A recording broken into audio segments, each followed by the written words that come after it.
wanted to do a 2026 journal stack video, and I said in my last video that my stack was going to change quite drastically, and change it did. So if you want to see what I have here, then keep on watching.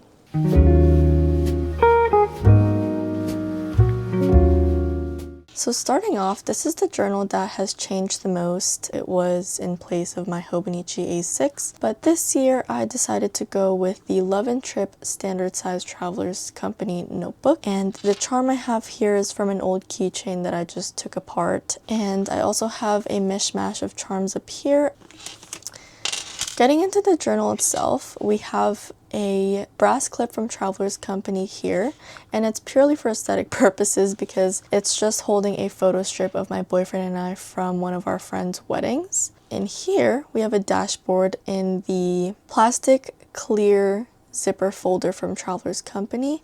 And a lot of these I got from or with my friend, and I just think it's such a cute little dashboard. Then I have this passport size Traveler's Notebook pencil board. And you're probably thinking, girl, you have a standard size notebook, why are you using a passport size pencil board? That's because I also have a standard size hiding in the back here, and I will show you how I use these in a moment. But to finish off the clear folder, I just have this zipper pocket full of stickers. Now heading into the journal itself, we have the 2026 N1 vertical in the full year edition, which means it has 520 pages, I believe. And this is the common planner from Sterling Ink. I have labeled it Daily Archive on the side. Most of these will be blank because I don't know what to do with them, but this first blank spread is going to be my guest book or yearbook, where the first time I see my friends in the new year, they're going to mandatory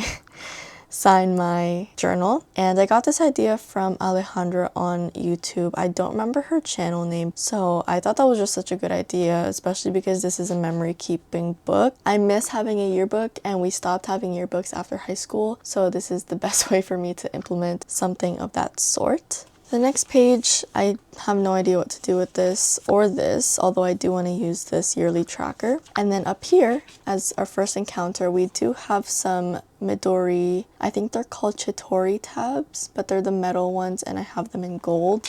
And they're reusable tabs essentially. And the first one will bring us to the quarterly pages, and I didn't like how I used black ink here, so ignore that, but I used pencil to match the gray in the future pages. But what I planned on doing here was, on the left side will be just media logging, so for each month I'm going to track every game, every show, every movie that I consumed here. And then up here I divided the top box into 3 so that I could put my highlights of that month. Whatever my favorite media is for each month will go up here. Then on the right side we have my hobby tracker, and all of my hobbies are kind of generalized under 3 categories: reading, gaming, and watching. So reading an ebook or physical book, gaming on a console or personal console or PC, and watching a YouTube series, a TV show, a movie, etc. Next we have the monthly pages, and in my Hobonichi A6 I also had mood trackers, so I already set up all 12 months with mood trackers. But because we're still in December, I wanted to show you what the months would look like in the actual layout.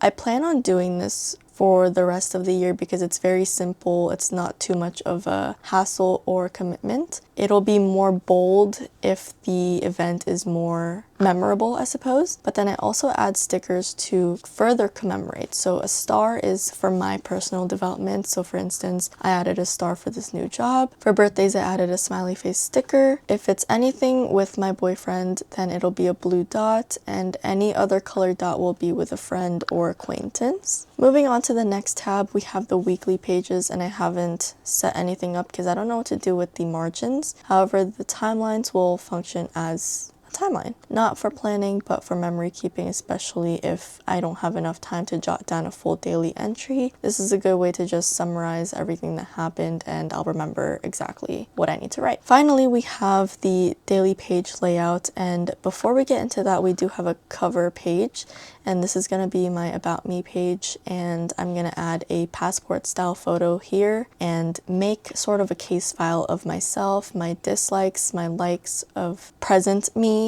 before 2026 hits. And then here we have a layout. I actually already did this on my Hobonichi paper. I've already set up the first month of the year, so anything past the 31st page, because these are numbered at the bottom, is blank. So I dated the top. I do plan on adding the weather. I have stamps here that I got from Amazon with certain weather types, so I plan on just stamping what the weather is like that day. And then on the left side of the line, I plan on adding a prompt and answering said prompt. Underneath that, I plan to add a bulleted list of everything that I did or the most memorable parts of this day, so that I can just skim through the pages and not have to worry about reading this entire thing. Underneath that, I'm going to be media tracking some more. This is going to be everything I consume in one day. Sometimes it's a lot, sometimes it's nothing at all. That will go here. The only thing that I'm unsure of is having a header, because if I already have a bulleted list, I don't think I need all of this. Plus, I want to keep it clean and uniform, so I might remove having a header. But then the entry will have everything about that day. How I feel, how I reacted to something, my favorite parts of it, my least favorite parts, everything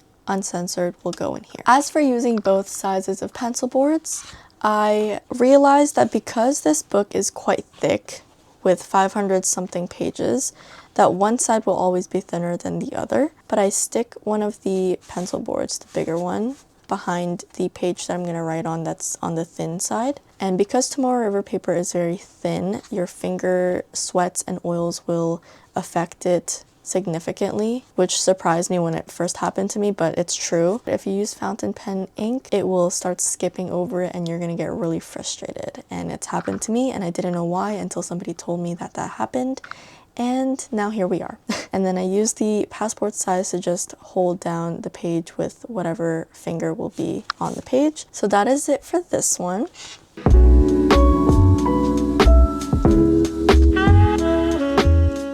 Moving on to my scrapbook journal, this is my Kyoto Traveler's Notebook, and I've actually never been to Japan, but anyone who loves stationery will have a bucket list to go there at least once in their lifetime. The charm that I have on here is from the same keychain that I have on my other Traveler's Notebook, and I just separated them and added it to the bookmark. In this notebook, I actually only have one insert tucked in, but I have a loose insert here which is labeled my stickers. In this, I have, you guessed it, some stickers, and this is my Travelers Company sticker release notebook, and I just moved a bunch from different sticker books, sticker sheets, you name it. And then in the back, I actually store all of my really itty bitty ones that I don't feel like transferring individually, and some pieces of paper and ephemera in the back as well. And I just used the Travelers Company little secretarial adhesive pockets here, and it works perfectly to keep everything together. The actual insert itself is a Travelers Company grid notebook, and I just labeled it Happenings, and this is essentially just my scrapbook. But I like this because it gives me free reign to do whatever I want, whether I don't write in it at all, like this page where I don't have any words on it in terms of journal entries, or even an accordion insert where I write down the stats of the day essentially, or sticker bombing where I don't feel like